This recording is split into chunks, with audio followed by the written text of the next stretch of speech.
Assalamualaikum warahmatullahi wabarakatuh. Perkenalkan, nama saya Reina Widya Haryati dengan NIM 12211311314. Di sini saya akan memenuhi tugas terakhir saya sebelum UAS, yaitu mereview semua materi.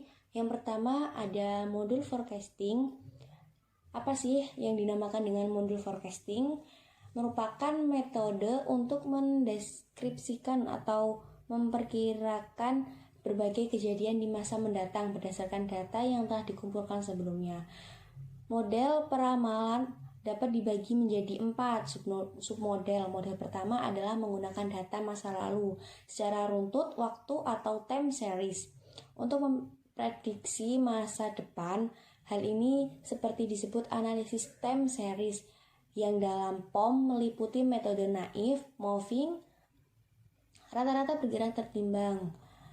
Lalu metode kedua adalah untuk situasi di mana satu variabel adalah fungsi dari satu atau lebih variabel lain atau variabel bebas yang disebut dengan regresi sederhana atau regresi berganda. Model ketiga memungkinkan kita untuk menciptakan perkiraan diberikan model regresi tertentu, dan model keempat yang memungkinkan kita untuk menghitung kesalahan diberikan tuntunan dan perkiraan. Tujuan untuk menghitung metode-metode peramalan formal yang dapat digunakan dalam meramalan permintaan sebagai dasar bagi perencanaan dan pengambilan keputusan. Untuk linknya bisa diklik, dilihat ada contoh berupa video ya. Lalu yang kedua ada modul network. Apa sih yang dinamakan dengan modul network itu? Jadi penghubung antara satu titik dengan titik lainnya dalam jangkauan. Ada 3 macam network model.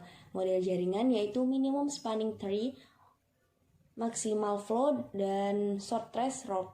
Yang pertama ada minimal spanning tree, yaitu menentukan jalur yang menghubungkan dalam suatu tempat dalam sebuah jaringan sehingga total jaraknya minimal. Misalnya digunakan untuk menentukan cara terbaik untuk menghubungkan rumah-rumah dengan jaringan listrik atau pipa air. Yang kedua ada maximal flow, yaitu menentukan jumlah aliran maksimal yang dapat dilayani sebuah jaringan. Misalnya digunakan untuk menghitung jumlah maksimal kendaraan yang dapat melalui sebuah jaringan jalan raya. Yang ketiga ada short trace route, yaitu menentukan jalur atau rute terpendek dalam sebuah jaringan. Misalnya untuk menentukan melalui jaringan jalan raya, jalur terpendek dalam sebuah kota menuju kota lainnya.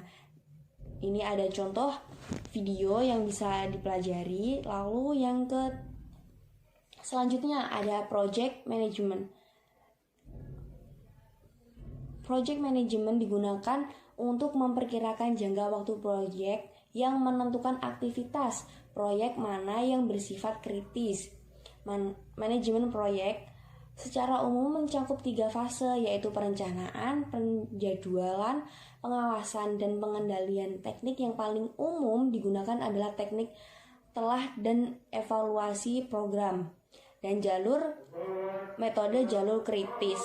Keduanya bisa dikatakan merupakan salah kesatuan untuk teknik telah dan evaluasi program. Aktivitasnya berbasis pada jalur atau activity on range. Sedangkan CPM aktivitasnya berbasis pada titik atau activity on node. Untuk contohnya sendiri ada di video. Lalu yang selanjutnya ada waiting linears. Apa sih waiting linears itu? Modul ini digunakan untuk menciptakan model antrian yang menguntungkan bagi produsen dan sekaligus menguntungkan bagi konsumen, minimumkan waktu menggunakan bagi konsumen. Lalu ada 4 macam, yaitu ada single channel single pass, single channel multi pass, single channel single pass, multi channel multi pass. Lalu ada contohnya sebagai berikut. Lalu selanjutnya ada modul productivity. Untuk modul ini sebagai radio output atau input, dengan program POM ini memungkinkan untuk menghitung produktivitas dalam jumlah input atau dan sejumlah periode waktu. Program POM ini akan menghitung keduanya pengukuran produktivitas, yaitu setiap memasukkan dalam juga perubahan dalam produktivitas dari waktu ke waktu. Tujuannya sendiri yaitu menghitung, membandingkan antara hasil yang dicapai, output, dengan keseluruhan sumber daya yang ada digunakan, itu namanya input.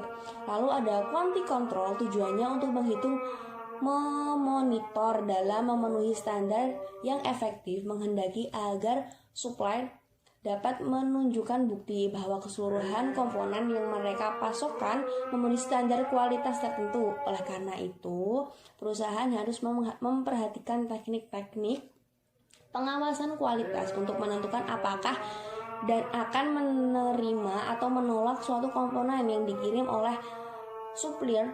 Di samping memperhatikan kualitas pada komponen, untuk diperlukan pengawasan kualitas agar dapat mengurangi jumlah produk cacat yang ditimbulkan oleh sistem operasi perusahaan. Untuk contohnya sendiri ada 4 soal, bisa diklik. Terima kasih untuk review materi kali ini, semoga bermanfaat untuk kalian semua. Jangan lupa dukung selalu